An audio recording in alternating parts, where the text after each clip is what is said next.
গণমাধ্যম কমিশন একটা স্বাধীন এবং ক্ষমতাবান যদি তৈরি করা যায়, তাহলে এই বিষয়ে আমাদের মধ্যে ঐক্য তৈরি করা এবং পথ চলার ক্ষেত্রে আমরা একটা সঠিক নেতৃত্ব পাবো। বাংলাদেশ সরকার গণমাধ্যমের এই ক্ষেত্রে আপনাদের সকলকে অংশীদার হিসাবে পেতে চায়। সাংবাদিক সম্মেলন যেখানে আন্তর্জাতিক অতিথিরাও আছেন, বিভিন্ন গুরুত্বপূর্ণ আন্তর্জাতিক পর্যায়ের খ্যাতনামা সাংবাদিকরা এখানে আছেন, এটা মন্ত্রী হিসেবে আমার জন্য একটা সুযোগ যে আপনাদের কাছ থেকে জানা যাবে, শেখা যাবে, বোঝা যাবে। এবং এমআরডি তার এই রেসপন্ডিং টু এ চ্যালেঞ্জিং নিউ মিডিয়া ল্যান্ডস্কেপ এই স্লোগানটা নির্ধারণ করার মধ্য দিয়েই কিন্তু বুঝিয়ে দিয়েছেন যে কিরকম একটা চ্যালেঞ্জের মধ্য দিয়ে গোটা গণমাধ্যম যাচ্ছে। এটা আমরা সবাই আসলে বুঝতে পারছি।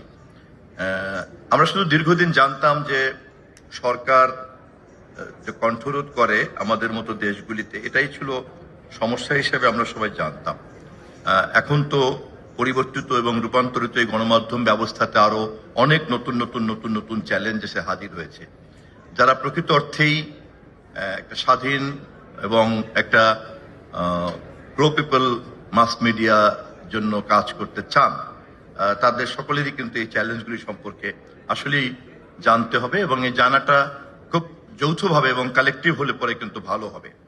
আমরাও এই সমস্যাগুলিকে নতুনভাবে দেখার এবং বোঝার চেষ্টা করছি, বুঝতে গিয়ে এই জায়গাগুলিকেই কিন্তু বের করেছি।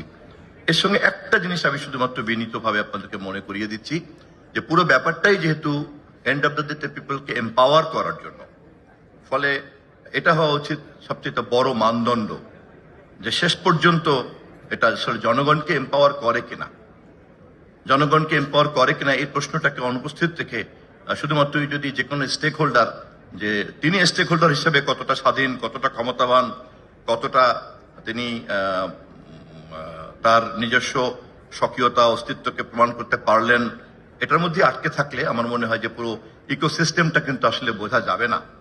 সে কারণে আমি শুভেচ্ছা বক্তব্যে বিনীতভাবে আপনাদের সকলকে অনুরোধ করব যে ভবিষ্যতে আমরা এই ব্যাপারে যে একটা যৌথ যাত্রা শুরু করতে যাচ্ছি, সেখানে সকলকে বাংলাদেশ সরকার গণমাধ্যমের এই ক্ষেত্রে আপনাদের সকলকে অংশীদার হিসাবে পেতে চায়।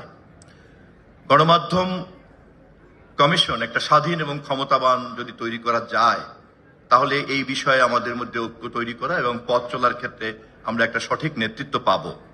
সে কাজটা কিভাবে করতে পারি সে বিষয়ে মন্ত্রণালয়ের যথেষ্ট পরিমাণে তথ্য এবং পরামর্শ দরকার।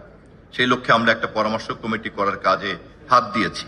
সে বিষয়েও আপনাদের কাছ থেকে সহযোগিতা চাই। আমি আশা করি আপনাদের এই 2 দিন ব্যাপীর কনফারেন্সে আপনাদের যে লব্ধ জ্ঞান, সেই জ্ঞান আমাদের তথ্য মন্ত্রণালয়ের উদ্যোগের কাজে লাগবে। 200-র বেশি সার্ভিস ও ফিচারে লেনদেনের সব বিকাশ অ্যাপে সম্ভব।